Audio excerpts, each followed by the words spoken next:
Hello guys, this is Priyanka Yadav and a very big welcome to all of you on this channel. First of all, I will discuss about this video. This video is based on narration as you can see here. As always, one more information guys, this video will be bilingual. यानी कि यह आपको हिंदी और English दोनों ही भाषाओं में provide की जाएगी। तो दोस्तों, जैसा कि आप जानते हैं, हमने अपने पिछले वीडियो में जो है वो नरेशन यानी कि डायरेक्ट एंड डायरेक्ट स्पीच शुरू कर दिया था और उसमें जो है हमने आपसे उसके जो कुछ इम्पोर्टेंट रूल थे वो भी हमने सभी डिस्कस कर लिए थे। और आज से हम जो है हमने आपसे कहा था कि हम जो है वो सेंटेंस स्टार्ट करेंगे। हमने आपको पिछली वीडियो में बताया भी था दोस्तों कि हमारे 5 टाइप के सेंटेंस होते हैं, जिनमें आज हम सबसे पहले अपना जो फर्स्ट वाला सेंटेंस होता है वो डिस्कस करने वाले हैं दोस्तों, जैसा कि आप यहाँ पर देख सकते हैं। एक बात और दोस्तों, प्लीज़ हमारे वीडियो को अंत तक देखिए और अगर आपको हमारा वीडियो पसंद आता है, आपको हमारा कंटेंट पसंद आता है तो प्लीज़ हमारे वीडियो को लाइक कीजिए, अपने फ्रेंड्स के साथ हमारे वीडियो को शेयर कीजिए और साथ ही साथ हमारे चैनल को सब्सक्राइब भी कीजिए ताकि आपको जो है सारी वीडियो सबसे पहले मिले। तो दोस्तों, चलते हैं अपने टॉपिक पर। हमारा जो टॉपिक है वो आप जानते ही हैं, नरेशन है। क्या है? नरेशन। और उसमें जो है हम आज जो है सेंटेंस की सीरीज कवर करने वाले हैं, जिसमें से हमारा सबसे पहला जो सेंटेंस था वो था असर्टिव सेंटेंस। क्या था? Assertive sentence. इसकी जो हिंदी थी वो थी कथनात्मक वाक्य। क्या थी? कथनात्मक वाक्य। तो दोस्तों, इसमें हमने आपको 2 चीज़ें बताई थी। जब आपको असर्टिव सेंटेंस समझाया था तो हमने आपको बताया था कि इसमें 2 चीज़ें आती हैं, अफर्मेशन के बारे में बताया जाता है और किसी भी नेगेटिव एक्टिविटी के बारे में बताया जाता है। तो चलिए हम यहीं देख लेते हैं। सबसे पहले हम जानते हैं हमारा असर्टिव सेंटेंस होता क्या है। तो यहाँ पर डेफिनेशन दी गई है हमारी, the sentence which express yes और नो सेंस। दोस्तों, जैसा कि हमने बताया कि हमारा जो असर्टिव सेंटेंस है वो 2 चीज़ों को बताता है। किसको? या तो फिर पॉजिटिव सेंस को बताएगा या फिर नेगेटिव सेंस को, जैसा कि यहाँ पर हमारी डेफिनेशन में कहा गया है। हिंदी में भी देख लेते हैं दोस्तों। वह सेंटेंस जिसमें हाँ या ना का बोध होता है असर्टिव सेंटेंस कहलाता है। क्या कहलाता है? असर्टिव सेंटेंस कहलाता है। जैसे यहाँ पर दिया गया है, ये जो स्टूडेंट, तो इसमें किसका सेंस आया? इसमें पॉजिटिव सेंस आया। क्या आया हमारा इसमें? यहाँ पर आया पॉजिटिव सेंस है। और हम इस वाले में देखें तो ये क्या है? सी वॉज नॉट अ नर्स, यानी वह एक नर्स नहीं है। तो इसमें हमारा कैसा सेंस है? इसमें हमारा नेगेटिव सेंस आया। तो हमने अपनी डेफिनेशन में देखा था, हमने कहा था कि जहाँ पर यस और नो का सेंस आए वह हमारे असर्टिव सेंटेंस होते हैं। आगे देख लेते हैं। आप पॉजिटिव को दूसरे शब्दों में हम अफर्मेटिव भी बोलते हैं दोस्तों। क्या बोलते हैं? अफर्मेटिव। तो इसका पहला पार्ट जो है वो यस सेंस वाला, उसे हम क्या कहेंगे? उसे हम कहेंगे अफर्मेटिव सेंटेंस। तो देख लेते हैं हमारे अफर्मेटिव सेंटेंस क्या होते हैं। यहाँ पर दिया गया है, the sentence which express yes sense, यानी कि ऐसा वाक्य जो आपको पॉजिटिव के बारे में बताए। किसके बारे में? पॉजिटिविटी के बारे में बताए, यानी कि वह हाँ के सेंस में हो। किसके सेंस में हो? हाँ के सेंस में। जैसे कि हम एग्जाम्पल से समझ लेते हैं। यहाँ पर दिया गया है, you are a good student, यानी कि तुम एक अच्छे विद्यार्थी हो। तो यहाँ पर किसी भी नेगेटिव चीज़ के बारे में बात नहीं कही गई है, कि यहाँ पर कोई भी नेगेटिव चीज़ के बारे में बात नहीं की गई है। यहाँ पर पॉजिटिव बताया गया है। क्या बताया गया है? पॉजिटिविटी के बारे में बताया गया है। नेगेटिविटी तब होती है दोस्तों जब कोई नेगेटिव वर्ड हो, लाइक नो हो और नॉट हो, ऐसे शब्द जहाँ पर आते हैं वो हमें नेगेटिविटी के बारे में बताते हैं। जैसे हमारा दूसरा एग्जाम्पल दिया गया है अफर्मेटिव सेंटेंस में, वो देख लेते हैं। यहाँ पर दिया गया है, सी लव्स यू, यानी वह तुम्हें प्रेम करती है। तो इसमें क्या है? इसमें यह वाला वाक्य भी हमारा कैसा है? पॉजिटिव है। तो दोस्तों, आपने जान लिया होगा कि हमारे अफर्मेटिव सेंटेंस वो होते हैं जिनमें हमारा पॉजिटिविटी की बात की जाए या फिर वो यस सेंस में हों। दूसरा वाला देख लेते हैं। यहाँ पर दिया गया है हमारा नेगेटिव सेंटेंस। क्या दिया गया है दोस्तों? Negative sentence. नेगेटिव सेंटेंस हम जान लेते हैं, the sentence which expresses no sense, यानी कि ऐसे वाक्य जिसमें नो सेंस यानी नहीं का बोध होता है, यानी कि नेगेटिविटी के बारे में पता चलता है। किसके बारे में? नेगेटिविटी के बारे में। एग्जाम्पल से देख लेते हैं, she is not a good girl, यानी कि वह एक अच्छी लड़की नहीं है। अब यहाँ पर नहीं, जो नॉट है वो सीधा सीधा किसको रिप्रेजेंट कर रहा है? हमारी नेगेटिविटी को रिप्रेजेंट कर रहा है। किसको? नेगेटिविटी को। तो आप कह सकते हैं कि यह हमारा जो वाक्य है वो कैसा है? वो नेगेटिव है, इसीलिए हम क्या कहेंगे? नेगेटिव सेंटेंस है। आइए आगे चलते हैं। अब हमारा जो असर्टिव सेंटेंस है यहाँ पर दिया गया है, हमारा असर्टिव सेंटेंस, इसके कुछ रूल्स होते हैं। क्या होते हैं? इसके कुछ रूल्स होते हैं, वो हम एक एक करके देखेंगे। तो आइए सबसे पहले हम देखेंगे अपने फर्स्ट रूल को। जैसे कि हमने पहले भी पढ़ा था दोस्तों कि अगर हमारा सेज टू आता है तो वो टेल्स में चेंज हो जाता है। कहाँ पर? अगर हमारी रिपोर्टिंग वर्ब में दिया गया है सेज टू तो चेंज हो जाएगा टेल्स में। अगर हमारा दिया गया है से टू तो चेंज हो जाएगा टेल में। और हमारा दिया गया है सेड टू तो चेंज हो जाएगा टोल्ड में। ये सभी आप लोग पढ़ चुके हैं। अगर हमारा सेज टू दिया है तब टेल्स होगा। अगर हमारा ओनली सेज दिया है तो उसमें कोई चेंज नहीं आएगा। ऐसे ही अगर से टू दिया है तब टेल होगा। अगर ओनली से दिया है तो कोई चेंज नहीं आएगा, से का से ही रहेगा। अगर सेड टू दिया है तभी हमारा टोल्ड होगा दोस्तों। अगर ओनली सेड दिया है तो उसमें कोई भी चेंजमेंट नहीं होगा। हम आपको कुछ एग्जाम्पल्स में इनके बारे में बता देंगे। तो हमारा फर्स्ट रूल आपने देख लिया। हम अब सेकंड रूल पर चलते हैं और सेकंड रूल में ही हम फर्स्ट रूल को भी समझा देंगे। हमारा सेकंड रूल में यहाँ पर दिया गया है दोस्तों इन्वर्टेड कॉमाज। इन्वर्टेड कॉमाज तो आप जानते हैं, इन्वर्टेड कॉमाज को हटाकर आप दैट का प्रयोग करते हैं नॉर्मली, यानी कि यूजुअली भी हम दैट का प्रयोग करते हैं, लेकिन जब असर्टिव सेंटेंस की बात हो तब भी हम दोस्तों जो है वो दैट का प्रयोग करते हैं। जैसे कि हम एग्जाम्पल में देख लेते हैं। हमारा यहाँ पर एग्जाम्पल दिया गया है मोहन सैड। तो दूसरे रूल को समझने से पहले हम पहले रूल को समझ लेते हैं। यहाँ पर कहा गया है मोहन सैड, यहाँ पर ओनली जो है वो सैड दिया गया है। क्या दिया गया है?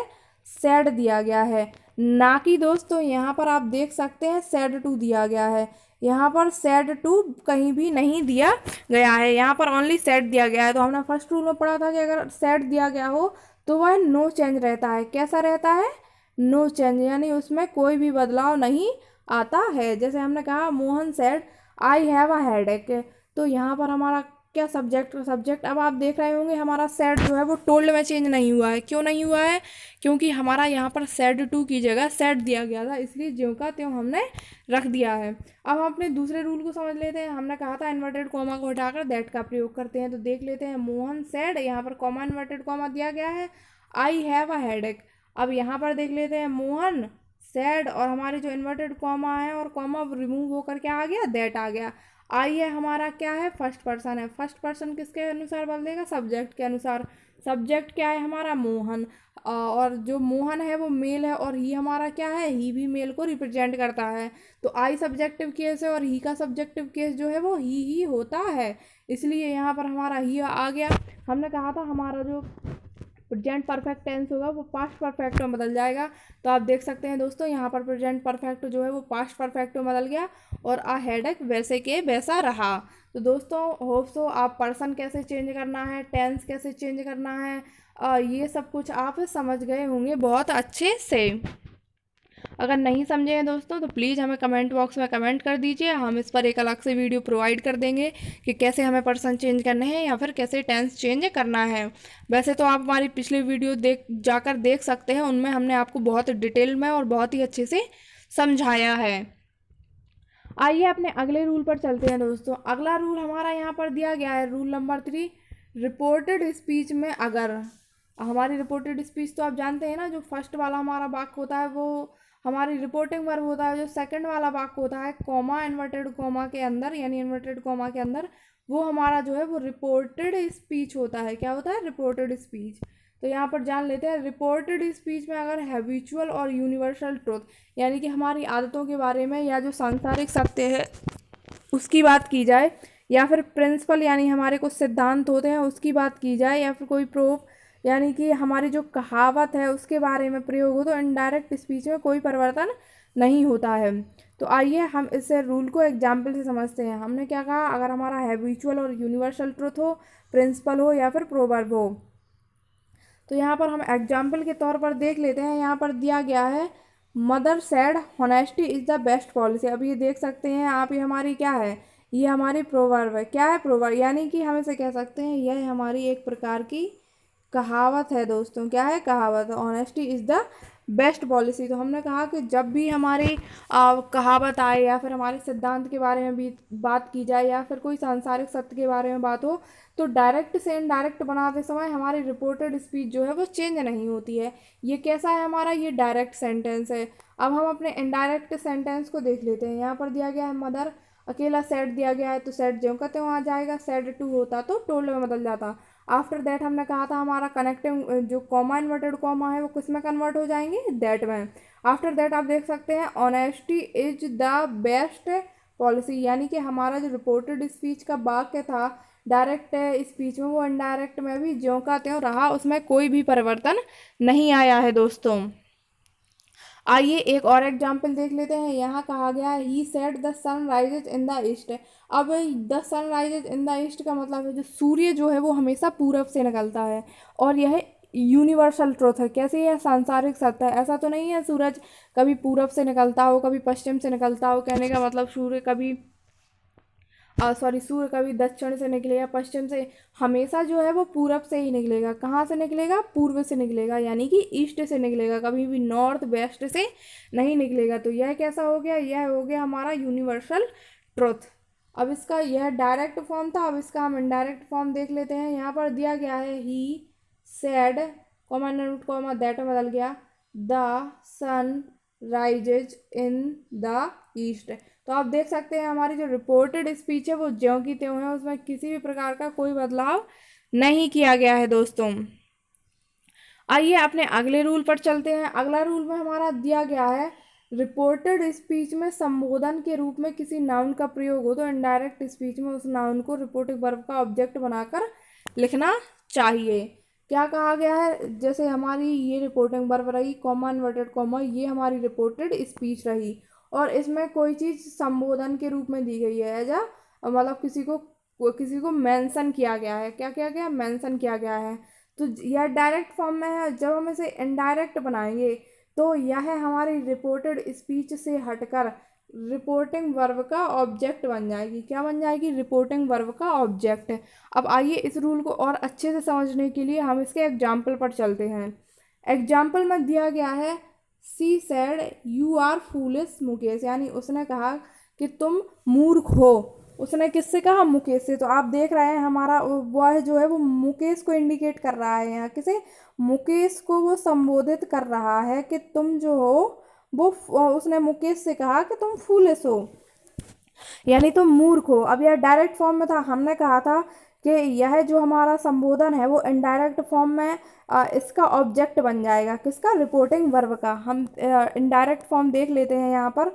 यह इनडायरेक्ट फॉर्म यहाँ मतलब यह डायरेक्ट फॉर्म में इसे हम चेंज कर देंगे। जैसे ये दिया गया है तो पहले इसे हम डायरेक्ट फॉर्म में ही करेंगे और फिर उसे इनडायरेक्ट बनाएंगे।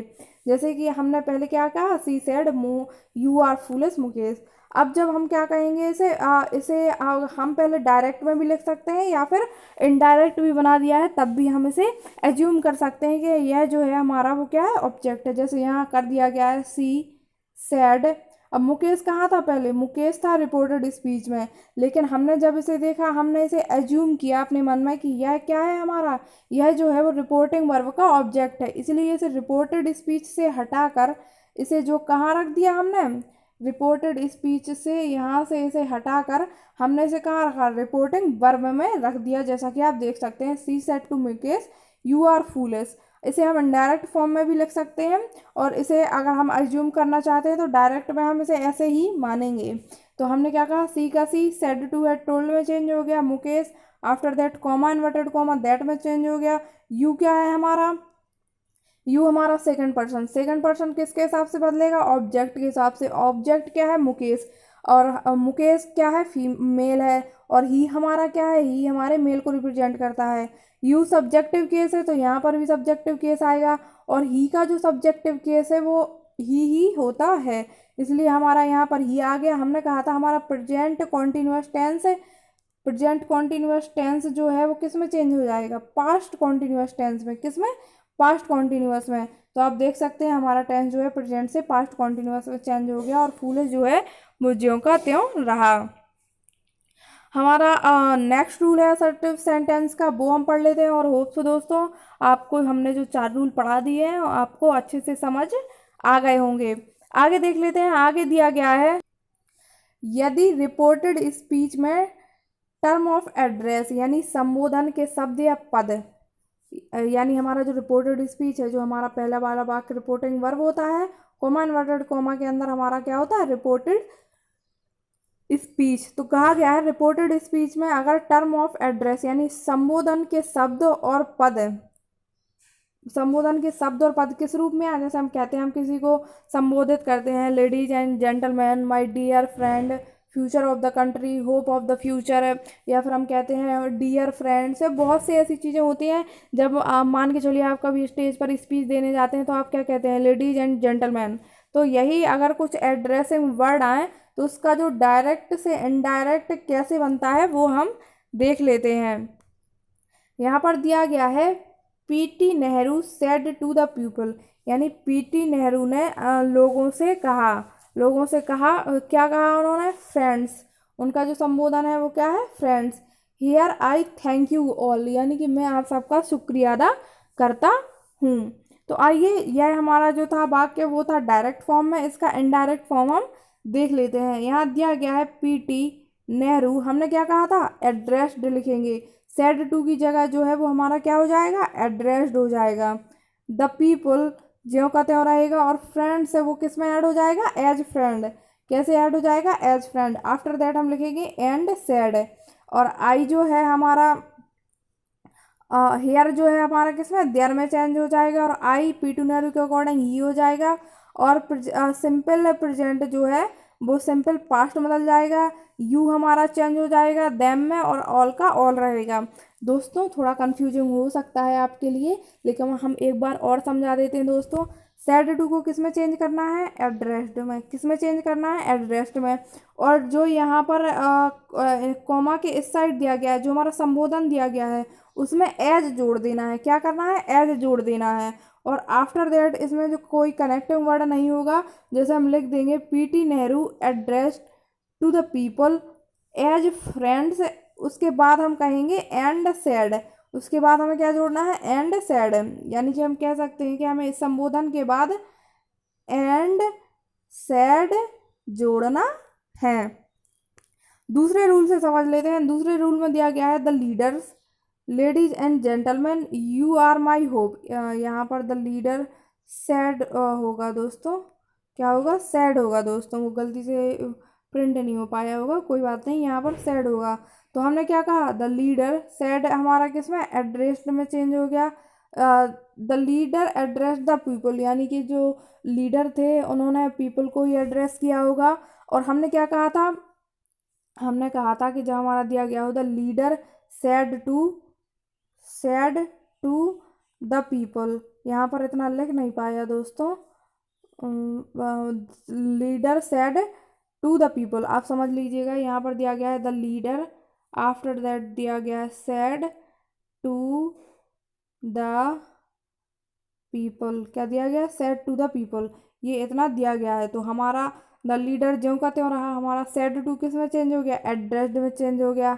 टू द पीपल हमारा यहाँ आ गया। उसके बाद हमने कहा था कि हमारा जो संबोधन वाला वाक्य दिया गया होगा, यहाँ दिया गया है लेडीज एंड जेंटलमैन, तो इसमें हम एज जोड़ देंगे। क्या जोड़ देंगे, एंड जोड़ देंगे, एज जोड़ देंगे। क्या जोड़ दिया हमने, हमने जोड़ दिया as ladies and gentleman. After that हम कहेंगे एंड सैड, क्या कहेंगे, एंड सैड। और फिर हम लिख देंगे दे वर हिज होप, जैसा कि हमने बताया। और यहाँ पर दोस्तों एक और मिस्टेक है, यहाँ पर आपको दैट लिखना पड़ेगा, एंड सैड दैट। क्या होता है, सैड दैट होता है दोस्तों। अगर आपको ये रूल कंफ्यूजिंग हो रहा हो तो हम आपको एक बार और समझा देते हैं।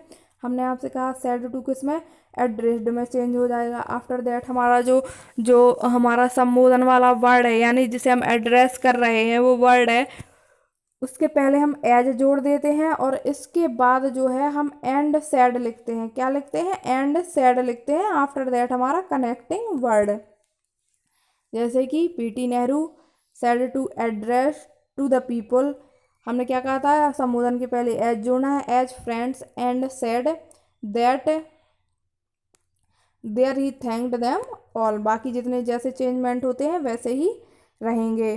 तो दोस्तों यहाँ पर जो है हमारे असर्टिव सेंटेंस फिनिश होता है। नेक्स्ट वीडियो में जो है वो हम इंटेरोगेटिव सेंटेंस के बारे में पढ़ेंगे। और इंटेरोगेटिव सेंटेंस पढ़ने से पहले यहाँ पर कुछ देख लेते हैं। कुछ चीज़ें हैं जो हमारी चेंज होती हैं। जैसे अगर डायरेक्ट स्पीच में हमारा दिस दिया गया है तो इनडायरेक्ट स्पीच में वो बदल कर दैट हो जाएगा। इसी प्रकार अगर डायरेक्ट स्पीच में दीज दिया गया है तो दोज हो जाएगा। हेयर दिया गया है तो देयर हो जाएगा। नाउ दिया गया है तो देन हो जाएगा। दस दिया गया है डायरेक्ट स्पीच में तो इनडायरेक्ट स्पीच में सो हो जाएगा। हैंस दिया गया है तो देंस हो जाएगा। टुडे दिया गया है तो दैट डे हो जाएगा। अगर टू नाइट दिया है तो इनडायरेक्ट स्पीच में दैट नाइट होगा। दिस डे दिया है डायरेक्ट स्पीच में तो इनडायरेक्ट में दैट डे होगा। और दिस नाइट दिया है अगर डायरेक्ट में तो दैट नाइट हो जाएगा।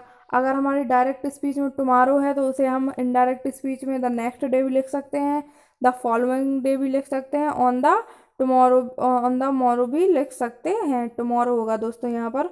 और हमने जैसे कह दिया यस्टरडे तो उसे हम द प्रीवियस डे या द डे बिफोर लिख सकते हैं इनडायरेक्ट में। और हमारा दिया गया है जैसे the day before yesterday, the day after tomorrow तो उसे हम इनडायरेक्ट में क्या लिख सकते हैं, 2 डेज बिफोर या फिर द डे आफ्टर टुमारो को इन 2 डेज टाइम। और जो हमारा आखिरी वर्ड दिया गया है लास्ट वीक उसे हम इनडायरेक्ट फॉर्म में लिख सकते हैं the previous week and the week before. तो हमारे जो इतने कुछ चार्ट पेपर यहाँ पर दिया गया है ये सारे इम्पोर्टेंट हैं दोस्तों, इनको आपको लर्न कर लेना है। क्योंकि जब डायरेक्ट में ये सारे वर्ड आते हैं तो इनडायरेक्ट में हमें इन्हें चेंज करना ही पड़ता है, क्योंकि यह है ही डायरेक्ट से इनडायरेक्ट कहना। तो दोस्तों आपको हमने यहाँ पर असर्टिव सेंटेंस जो है वो फिनिश कर दिया है। अगली वीडियो में जो है वो हम इंटेरोगेटिव सेंटेंस के ऊपर अच्छे से बेसिक में डिस्कशन करेंगे। और दोस्तों परेशान होने वाली बिल्कुल बात नहीं है, हमारे साथ बने रहिए। हम आपसे प्रॉमिस करते हैं कि आपको 100% इंग्लिश से सिखा देंगे। बस लेकिन आपको भी हमारा साथ देना पड़ेगा। आपको भी हमारे साथ जो है वो हार्ड वर्क करना पड़ेगा। जैसे हम आपके लिए हार्ड वर्क करते हैं वैसे ही आपको हमारे लिए भी हार्ड वर्क करना पड़ेगा। और दोस्तों हमेशा की तरह हम आपसे कहना चाहते हैं कि अगर आपको हमारा कंटेंट, हमारी मेहनत पसंद आ रही है तो प्लीज़ हमारे वीडियो को लाइक कीजिए, हमारे चैनल को सब्सक्राइब कीजिए और साथ ही साथ उन दोस्तों के साथ शेयर कीजिए जो लोग बेसिक से इंग्लिश सीखना चाहते हैं और बेसिक से हाई तक जाना चाहते हैं। Thank you so much guys.